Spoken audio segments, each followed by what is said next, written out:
सपन देखने बंद करो लड़की। ऐसा कुछ ड्रामा फिल्मों में तो हो सकता है, हकीकत में नहीं। दिलावर शेफ जैसे दरिंदों की रस्सी को मालिक भी ढीला छोड़े रखता है, ऐसे मूजी का हम जैसे कमजोर लोग कुछ नहीं बगाड़ सकते।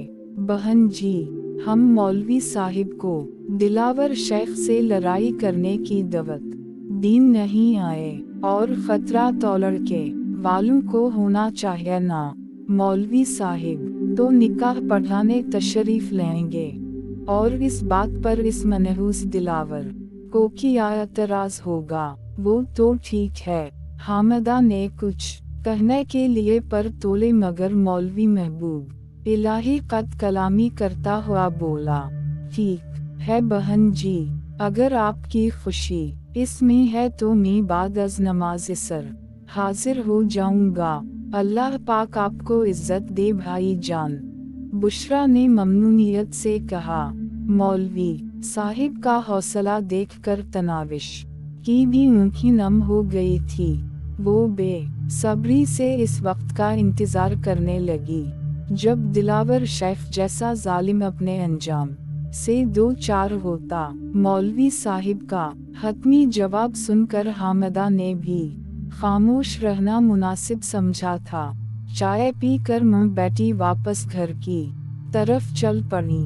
मौलवी साहिब के घर से निकलते ही इन्हीं दिलावर शेफ का मनहूस कारिंदा नजर आ गया था।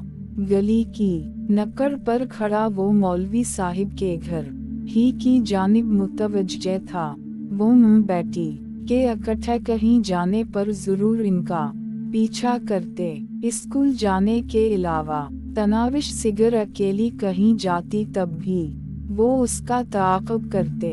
अलबत्ता तनाविश के स्कूल जाते वक्त वो भी इसके पीछे चल पड़ते और भी जाने देते। गुज़श्ता कल भी इन्होंने तनाविश का पीछा नहीं किया था, वरना दिलावर शेख तक कबीर दादा और तनाविश की मुलाकात की खबर जरूर पहुंच जाती। इस मनहूस शक्ल के कारिंदे के पास से गुजरते हुए ना जाने तनाविश को किया सोचा कि वो इसे मुखातब करते हुए बोली, दिलावर शेफ को बता देना आज बाद अज नमाज असर मेरा निकाह और रुखसती है। अपने चमचों के साथ जरूर शिरकत करे। तनाविश की जुरत और बेबाकी पर दिलावर शेफ के आदमी की आंखों में हैरानी नमूदार हुई, मगर फिर हैरानी पर इस्तेज़ा का अंसर गालिब आ गया। वो कहका लगा कर हंसा, सुरूर भाबा। तनाविश इसका जवाब सुनने के लिए रिकी नहीं थी। इन भी दिलावर शेफ की वजह से इनमें से कोई भी इसे छेड़ता नहीं था। तनाविश को घर पहुंचा कर बुशरा खातून ने मोहल्ले में घूम फिर कर तमाम को बेटी की शादी में शिरकत की दावत दी थी। जिस तक ये बात पहुंचती गई वो शशदर होता गया। हर एक तफसील जानने का ख्वाहिश था, मगर सबके सवाल के जवाब में मुस्कुरा कर बुशरा खातून कहती रही, अल्लाह के हम देर है अंधेर नहीं है। घर पहुंचने पर इसे तनाविश अफसुर्दा अंदाज में बैठी नजर आई। यकीनन शादी करके घर से हमेशा हमेशा के लिए रुखसत होना किसी भी लड़की के लिए बहुत अज़ियतनाक और मुश्किल मरहला होता है। पसंद की शादी करने वाली लड़की भी इस मौका पर आंसू बहाए बगैर नहीं रह सकती। यही तो मसला ही और था। अपने भाई की मौत का बदला लेने के लिए इसने अंधा जुआ खेला था। ना मालूम कबीर दादा इसके साथ कैसा सलूक करता।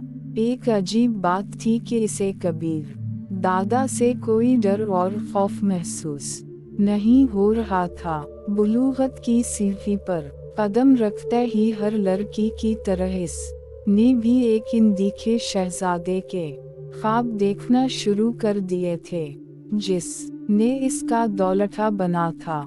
इसके सपनों की राह में सबसे बड़ी रुकावट दिलावर शेफ की सूरत में नमूदार हुई, जिसने खूबसूरत सपनों को छीनकर इसकी आंखों में आग वकून के ख्वाब सजा दिए थे। अब कबीर दादा से मिलने के बाद ना जाने क्यों ऐसा महसूस हो रहा था कि वो हमेशा से इसके ख्वाब ही तो देखती रही थी। बुशरा बेटी के करीब बैठते हुए बोली, अब परेशान होने का की फायदा, तेरा कमान से निकल चुका है, बस नतीजे का इंतजार करो। वो मुंह का हाथ पकड़कर अपने होंठों से लगाते हुए बोली, माँ जी, मैं अपने फैसले पर नहीं आपसे जुदाई का सोचकर दुखी हूँ।